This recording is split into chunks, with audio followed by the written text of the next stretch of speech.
Assalamualaikum warahmatullahi wabarakatuh. Tretan Radar Madura, kali ini kita kedatangan tamu istimewa, yakni Robi, camat Labeng, ya camat termuda saat ini di Kabupaten Bangkalan. Kali ini kita akan mendengarkan beliau, cerita beliau terkait karirnya, mulai dari staf hingga sekarang ini menjadi Pak Camat Kecamatan Labeng di Kabupaten Bangkalan. Assalamualaikum Pak Camat. Waalaikumsalam warahmatullahi wabarakatuh.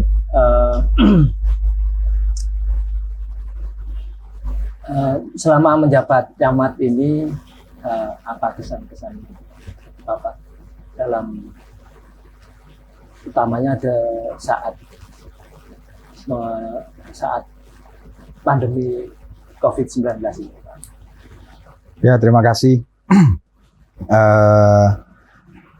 Yang jelas karena kami masih hijau, masih pengalaman kurang, ini merupakan suatu pelajaran berharga bagi saya secara pribadi, bahwasanya memimpin sebuah kecamatan itu bukan hal yang mudah. Terkait pandemi ini, alhamdulillah di Kecamatan Labeng, masyarakat Kecamatan Labeng sangat peduli terhadap COVID ini. Kami tidak henti-henti bersama Muspika melaksanakan sosialisasi ataupun turun ke bawah mengecek apa yang terjadi dalam masyarakat. Kemudian untuk selanjutnya, saat ini kami memang program kami yaitu bagaimana vaksin ini bisa maksimal di Kecamatan Labeng. Jadi vaksinasi ini dalam rangka mencegah masyarakat ini terpapar COVID-19. Tentunya tidak lupa kita tidak hentinya selalu menekankan kepada masyarakat pentingnya protokol kesehatan, yaitu 5M yang sudah dicanangkan oleh pemerintah. Jadi artinya masyarakat sudah tidak ada kendala ya Pak dalam sosialisasi itu ya? Yang Labeng sendiri kan menjadi pintu gerbang untuk keluar masuk dari Madura maupun luar Madura. Betul Pak Rusli, jadi Kecamatan Labeng ini sesuai dengan permintaan pengurusan SIKM merupakan yang, kalau kita lihat dari laporan kepada Pak Bupati, bahwa Kecamatan Labeng ini paling banyak yang bekerja di luar daerah, luar Bangkalan, terutama di Surabaya. Karena memang pintu masuk, banyak warga kami yang bekerja di Surabaya, seperti itu. Jadi sudah masyarakat sudah bisa menerima imbauan dari pihak pemerintah setempat. Ya, sebagian besar sudah ini ya, makanya itu kita nggak boleh bosan untuk mengedukasi masyarakat pentingnya kita untuk menjaga protokol kesehatan, seperti itu Mas Susi. Dengar-dengar Pak, selain sebagai camat, Bapak punya kegiatan lain, artinya cukup energik untuk membagi waktu. Bagaimana Pak? Saya dengarnya di bidang olahraga. ya memang kami mulai dari kecil memang sudah hobi olahraga.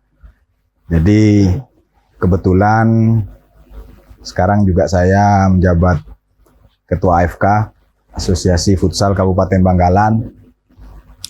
Ya hanya menyalurkan hobi, hobi saja. Tapi untuk selama pandemi ini agak berkurang apa? Betul Mas Usri, jadi semua kegiatan kita terbatas, bukan untuk Liga Futsal Bangkalan juga. Sampai saat ini kita belum berani menggulirkan, karena kita tahu sendiri Bangkalan masih di zona merah. Ya. Kita juga mempersiapkan tim untuk Pekan Olahraga Provinsi untuk tahun depan. Sementara ini kita masih daring latihannya, jadi melalui Zoom.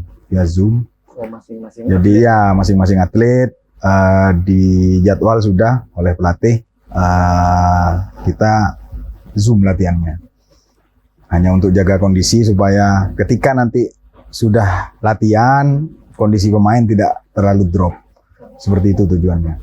Terkait langkah dan upaya dari pihak kecamatan, Pak, yang mana sebagai pimpinan di kecamatan, apa Pak upaya? Apakah ada upaya lain untuk melakukan edukasi yang lebih menyeluruh ke masyarakat? Ya tentunya kita juga ada PPKM Mikro di masing-masing desa. Kita berupaya untuk memaksimalkan PPKM Mikro ini. Jadi PPKM Mikro ini juga salah satu upaya pemerintah juga untuk menekan angka penyebaran COVID-19. Kita tidak berhenti untuk sosialisasikan ke masyarakat, termasuk yang saat ini lagi tren lah di masyarakat ini. Masyarakat masih takut di swab, masyarakat masih takut divaksin. Ada banyaknya berita hoax yang terjadi di masyarakat ini, juga kita harus tangkal. Kita harus dekati masyarakat. Bagaimana vaksin ini gimana ya, vaksin ini kan untuk menangkal istilahnya kalau ada kita bayi dulu pasti divaksin untuk di kemudian hari biar tidak terpapar, seperti itu. Nah ya, upaya yang seperti itu gimana Pak? Supaya masyarakat tidak takut gitu. Ya kita tetap sosialisasi, tetap menghimbau, apalagi ini di puskesmas kan kita ngasih jadwal tetap untuk kegiatan vaksin ini. Kegiatan vaksin dan ini gratis Pak.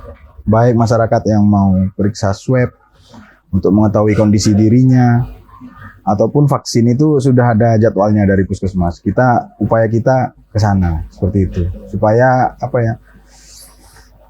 diketahui secara dini. Jadi masyarakat yang terpapar itu kita tracing, khawatir keluarga yang di rumah juga terpapar, seperti itu.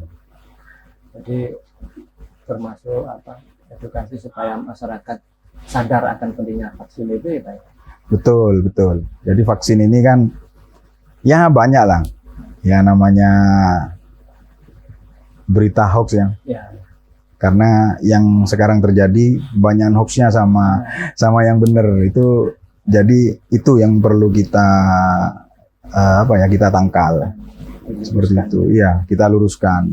Jadi kita melalui bidan desa, melalui kepala desa dan relawan PPKM Mikro ini punya relawan juga yang sudah kita berikan ilmu supaya itu juga masyarakat juga tahu. Kita ke para alim ulama juga itu juga ikut mensosialisasikan lah terkait COVID ini. Tiap hari berapa Pak kira-kira yang vaksin, yang masyarakat yang mengurus tentang vaksin ke puskesmas? Jadi vaksin rata-rata untuk per minggunya nggak tentu. Kita paling banyak pernah sampai 100 orang itu vaksin dalam satu minggu itu, ya kadang sedikit, kadang tinggi, seperti itu. Kadangnya juga nggak ada yang datang, itu ada juga. Ya ini kan PR kita bersama, bahwasanya bagaimana kita memberikan pemahaman kepada masyarakat bahwa vaksin ini ya untuk masyarakat juga, kan karena tidak mungkin pemerintah akan mencelakakan masyarakatnya, seperti itu. Untuk diketahui bahwa karir beliau sebagai camat termuda di Kabupaten Bangkalan sekarang ini tidak datang begitu saja, namun dengan prestasi maupun kinerja beliau, mungkin bisa disampaikan bagaimana liku-likunya Pak Camat. Ya, jadi saya sendiri masuk di Kabupaten Bangkalan ini setelah lulus dari STPDN, saya dinas menjadi staf di Humas Protokol.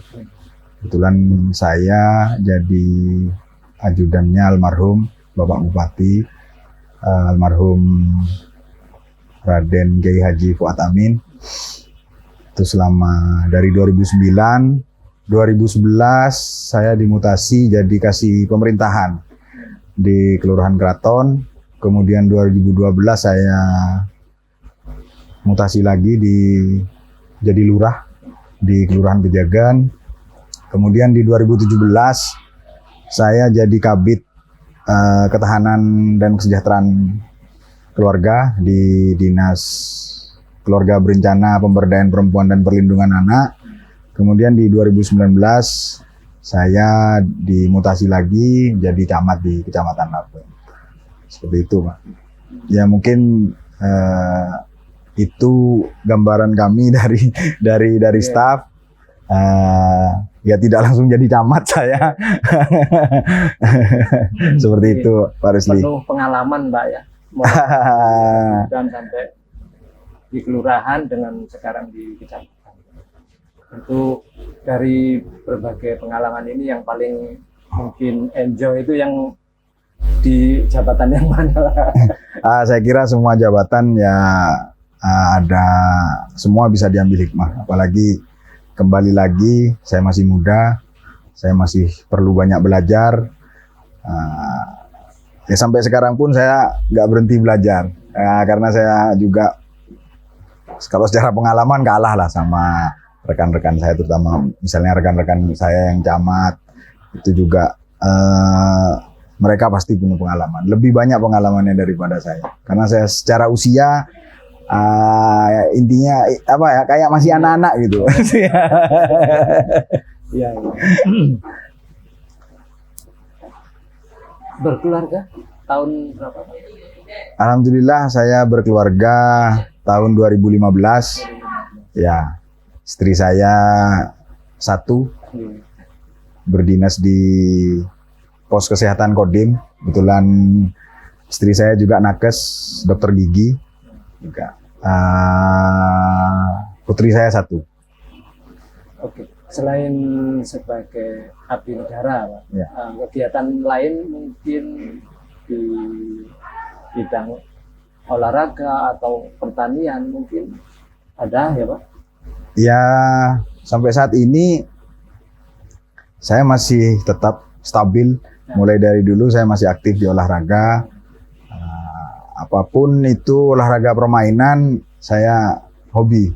Jadi mulai dari sepak bola, badminton, basket juga, volley kadang saya main juga. Cuma mulai kecil saya memang hobi sekali sama sepak bola. Mungkin sekarang karena sepak bola ini sudah mulai apa ya? Karena pandemi itu ya? Ya, jadi saya beralih ke futsal sekarang. Banyak bermain futsal. Mungkin kalau setelah pandemi ada harapan-harapan Pak untuk bidang yang sama dengan apa? Pimpin itulah. Oh ya, di futsal. Ya harapannya pandemi ini segera berakhir.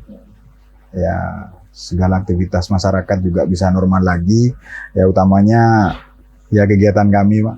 Kegiatan kami ini di futsal bisa berjalan lancar. Nggak ada latihan daring-daring lagi.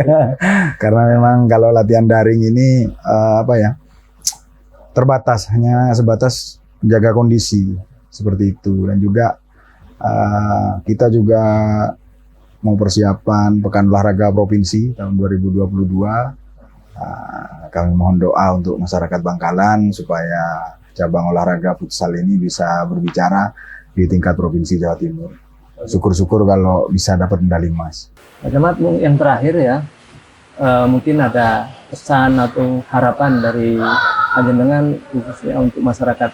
Jadi harapan kami bahwasanya pandemi ini segera berakhir untuk masyarakat Labeng secara khusus dan secara umum masyarakat Kabupaten Bangkalan. Mari kita bersama-sama bahu-membahu supaya pandemi ini segera berakhir. Bagaimana caranya? Mari kita sama-sama disiplin. Kuncinya adalah disiplin.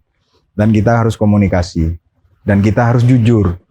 Ketika kita terpapar, kita harus jujur. Supaya ada penanganan lebih lanjut. Dan tidak lupa, mari kita sama-sama jaga protokol kesehatan. Karena protokol kesehatan ini, kita disiplin lah protokol kesehatan. Karena dengan kita disiplin protokol kesehatan, saya yakin dan percaya bahwa pandemi ini kita bisa lawan secara bersama-sama. Dan tidak mungkin pemerintah bisa bekerja sendiri tanpa bantuan dari masyarakat. Mungkin itu saja. Mudah-mudahan pandemi ini segera berlalu. Kita bisa beraktivitas normal seperti biasa sebelum adanya pandemi COVID ini. Terima kasih. Assalamualaikum warahmatullahi wabarakatuh.